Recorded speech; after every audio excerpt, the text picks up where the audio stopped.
It's been a busy few days for Bishop Brennan. He just celebrated a special mass on Catechetical Sunday, blessing the students and catechists as they begin their new year of faith formation. The bishop joins us now to discuss the diocese's religious education program and the importance of it. Hi, Bishop. Nice to see you again.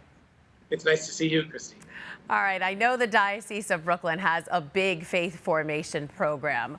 What makes this ministry stand out, and why do you plan to visit more of the classes in the coming months?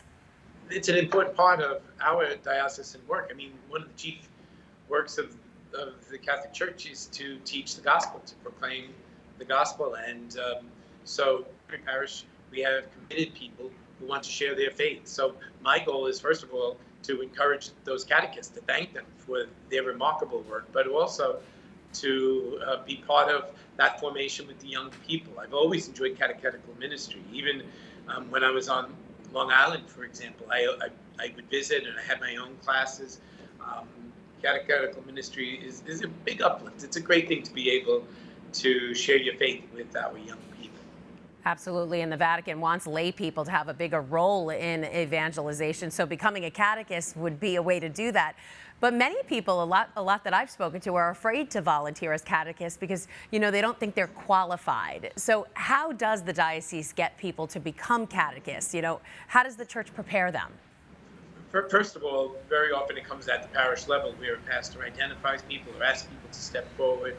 And, if you're not ready to be a catechist, if you think you're interested but you're not too sure, there are other ways of contributing to the catechetical ministry. And those other ways may actually lead to becoming a catechist. So there are people who take part in some of the inner workings, preparing the materials for the classes.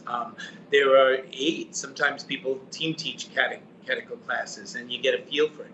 In the meantime, the diocese is offering ongoing formation programs, and we ask our catechists. We ourselves want to make sure that our catechists know their faith and are able to explain it in a way that the young people can understand it. So we don't just throw people into the classroom willy-nilly. We ask our catechists to take part in these ongoing faith formation programs. Good, so they don't go in there blind. And obviously the students are children who don't attend Catholic schools, so they have these religion classes once a week. Do you think one class a week is enough? Our classes are only a part of the whole. Clearly, one class a week is not enough, but really, that's just a part of the work of formation. Formation, of course, begins at home. So the documents of Vatican II are very clear. The parents are the first teachers of their children in the ways of faith, the domestic church.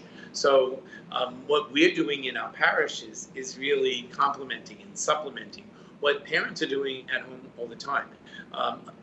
As you would imagine, there are different levels. Wouldn't it be great if every family had that ongoing formation? That's not always the case, but we try to supplement what happens at home. Secondly, a lot takes place in the parish just in the practice of the faith, going to Mass, doing works of service, living around the parish. So that happens in a lot of other ways. So catechetical ministry isn't simply limited to one class a week. Really, individual, the family to make that investment. Absolutely. I was going to ask you about the parents' involvement in this. And another thing about having enough religious education, these classes usually end after a child receives a sacrament of confirmation. I know I was confirmed in 6th grade, but a lot of kids now, it's in 8th grade or even in high school when you're confirmed. Should faith formation classes continue after confirmation, though? What is generally happening now in our diocese, as in many other dioceses, is the transitions into youth ministry. We try to dispel the idea that formation, forget about classes. That's what we don't always talk about the word classes. Formation is much broader than classroom experience. So a lot of parishes transition into youth ministry, which continues the formation but has a different track to it. I have to say a word of appreciation to the Catholic Foundation, because the Catholic Foundation saw this as a need, and they've been helping parishes to fund youth ministry programs and opportunities. And then we try to do things on that broader scale. So it's not so much that it ends after 8th grade or after confirmation. but it transitions to something new. Again, it's up to the individual and up to the family to take advantage of these opportunities. And we really hope that our young people will do that. And I guess for young kids, a youth ministry sounds a lot better than a class. Bishop Robert Brennan from the Diocese of Brooklyn, thanks so much for joining us. Thank you.